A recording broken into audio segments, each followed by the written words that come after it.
Hi, today I'm happy to show you something new. My name is Jorge Rui, and I will show you a new project I've been working on. It's a draw system that will serve the boxes that I've been developing for my very new modular system, that I refer to as UMSS, and that in a little while I will explain a bit better for those who do not know what it is. First of all, let me give a brief introduction of myself. I share my work mostly on platforms like Printables and MakerWorld, but I'm more involved with the printables.com website, where I have many more projects contributing to the 3D printing community.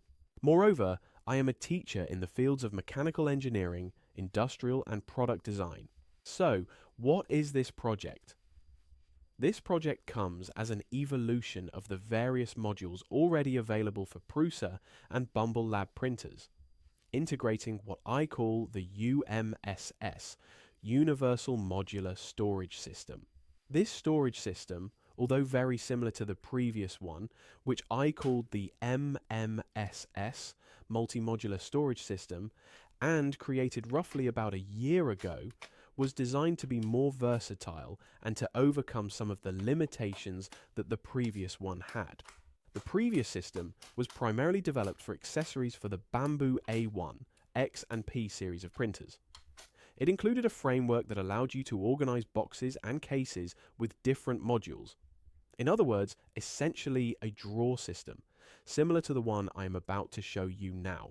However, you might ask, which is a question some members of the community do ask me, why would I choose this system when other solutions already exist? Actually, if you already use another system, there might not be a need to switch.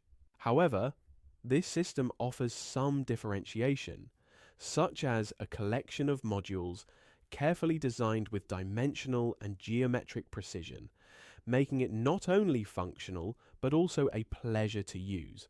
The Universal Modular Storage System is a very versatile and fully integrated system, designed to be easy to use in the most flexible possible way. Furthermore, for those who wish to create their own module that can be specific for their needs, blank blocks are provided, as you can see here, which will allow for freedom in terms of customization for anyone wanting to create their own things. I've also added a series of boxes that you can use for whatever you may want, making this a very versatile solution that anyone can use for all sorts of storage, and not only for printer parts. It is worth highlighting that the current modules, the latest ones, are also compatible with the modules from the previous version and vice versa, ensuring maximum flexibility for you.